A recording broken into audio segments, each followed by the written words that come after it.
બનાસકાંઠા જિલ્લા પોલીસ દ્વારા સરપંચો સાથે પરિસંવાદ યોજાયો। આ કાર્યક્રમનો મુખ્ય ઉદ્દેશ્ય પ્રજાની સમસ્યાઓનો ઉકેલ લાવવાનો હતો। બનાસકાંઠા જિલ્લા પોલીસ દ્વારા જુદા જુદા ગામોના સરપંચો સાથે પરિસંવાદ કાર્યક્રમ યોજવામાં આવ્યો હતો। તેમજ સાયબર ક્રાઇમ, ટ્રાફિક અવેરનેસ અંગેની જાણકારી આપવામાં આવી હતી। તેમજ ગામમાં એન્ટ્રી અને એક્ઝિટના સ્થળ ઉપર સીસીટીવી લગાવવામાં આવે તે પણ સૂચન કરવામાં આવ્યું હતું।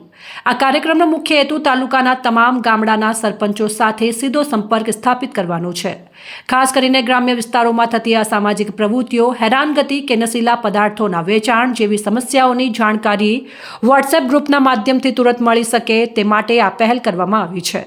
તાલુકા સ્તરે તમામ સરપંચોનું આ વોટ્સએપ ગ્રુપ બનાવવામાં આવ્યું છે, જેથી કોઈપણ સમયે કોઈપણ જગ્યાએ મુશ્કેલી પડે તો મેસેજ કરવાથી તરત જ સહાય મળી શકે।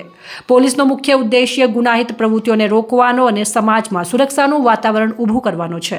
બનાસકાંઠા જિલ્લા પોલીસ દ્વારા આજ રોજ પાલનપુર ડિવિઝનમાં પાલનપુર તાલુકા પોલીસ સ્ટેશન ખાતે સરપંચ સાથે પરિસંવાદનો કાર્યક્રમ યોજવામાં આવ્યો હતો। માન્ય ગૃહ રાજ્યમંત્રી શ્રી હરસંઘવી સાહેબ અને માન્ય જિલ્લા પોલીસ વડા શ્રી અક્ષરાજ મકવાણા સાહેબના માર્ગદર્શનમાં અને માન્ય ડીજીપી શ્રી વિકાસ સાહેબના ખાસ માર્ગદર્શન હેઠળ આ આખો પરિસંવાદનો કાર્યક્રમ આયોજન કરવામાં આવ્યું છે।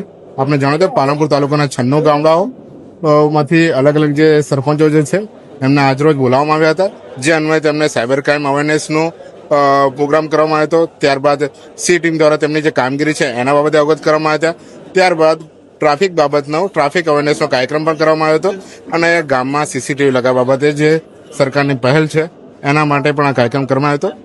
આ કાર્યક્રમ દરમિયાન ખાસ કરીને જે ભોગ બનનાર જે અરજદારો છે એ અરજદારો પણ આજે બોલાવ્યા હતા, એમના પણ રિવ્યુ આજે લેવામાં આવ્યા હતા કે એમની પોલીસની કામગીરી બાબતે એમનો શું રિવ્યુ છે એ બાબતે આજે તમામ સરપંચો જોડે અવગત કરવામાં આવ્યા હતા। આ તદસદંતરે આ આખો કાર્યક્રમ ખૂબ શાંતિપૂર્ણ રીતે અને ખૂબ સારી રીતે આ પૂર્ણ થયો છે।